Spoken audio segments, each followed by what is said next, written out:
Now I'm going to read you a story named Our American Flag by Mary Firestone.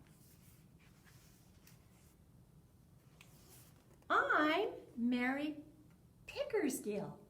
I sewed one of the most famous flags in the history of the United States. The country's national anthem was written about it. The U.S. flag has gone through many changes over the years. Here is its story. Why do countries have flags? Countries around the world use flags as symbols. The U.S. flag is a symbol of freedom and patriotism. It is also a symbol of the country's land and people. During the Revolutionary War, soldiers from the American colonies carried all kinds of flags into battle. They didn't have one official flag. Because of that, soldiers often didn't know who was a friend and who was an enemy. So, in 1775, Benjamin Franklin suggested that the American colonies use one common flag. Soon they all agreed to fly the Grand Union flag. This flag had 13 red and white stripes. Each stripe stood for one of the 13 colonies. The flag also had a small British Union flag in the canton. A canton is the upper left-hand section of the flag, like right here, or like right here. The first official flag. In 1777, Congress wanted the flag to look more American. They removed the British Union flag from the canton and put 13 stars in its place. Like the stripes, each star stood for one of the 13 colonies. This flag became the official flag of the United States on June 14, 1777. But people wondered, how many points should the stars have? Should they be put in a circle or in rows? The country had all kinds of different flags again. Now this is the second official flag. Each time a new state was added to the United States, a stripe and a star were added to the flag. By 1794, the flag had 15 stars and 15 stripes. About 20 years later, the military asked me, Mary Pickersgill, to sew a flag, a big one that could be seen easily from far away. They wanted to fly it over Fort McHenry during the War of 1812. Each stripe and star on my finished flag was 2 feet wide. Whoa, that's wide. That was a big flag.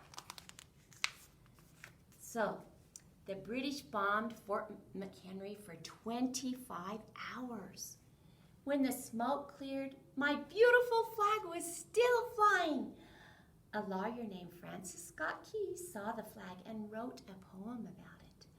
The poem was later set to music, and the song became the national anthem of the United States. You know it. Oh, say, can you see?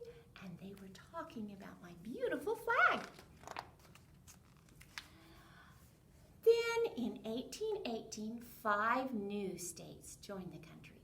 Congress members knew that if they kept adding stripes and stars for each new state, the flag would grow way too big. So they went back to 13 stripes, which stood for the original 13 colonies.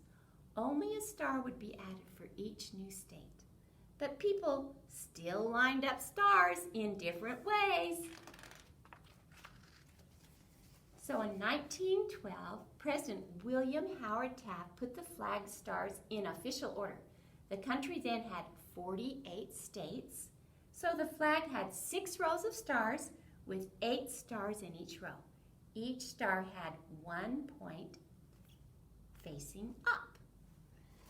More changes to the flag came in 1959 and 1960. 2 stars were added as Alaska and Hawaii became states. Today, the U.S. flag has 50 stars and 50 states. Now, the The U.S. flag has changed many times since the country was born. But who designed the first one? No one knows for sure. Some people thought it was Betsy Ross. She did make flags in 1776, but probably not the first U.S. flag. Francis Hopkinson, a congressman from New Jersey, said he designed the first flag. But Congress finally agreed that not just one person, but many people designed the flag. Showing respect. The U.S. government has special rules about the flag. For example, the flag should only fly during the day, unless it's a well-lit place, such as a stadium. When the national anthem is played, people should stand, take off their hats, and face the flag.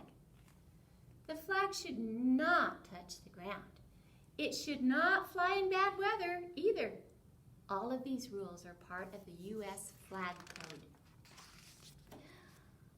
I hope you've enjoyed learning about the U.S. flag. For more than 200 years, it has been a symbol of Americans' freedom and patriotism. Fly it proudly.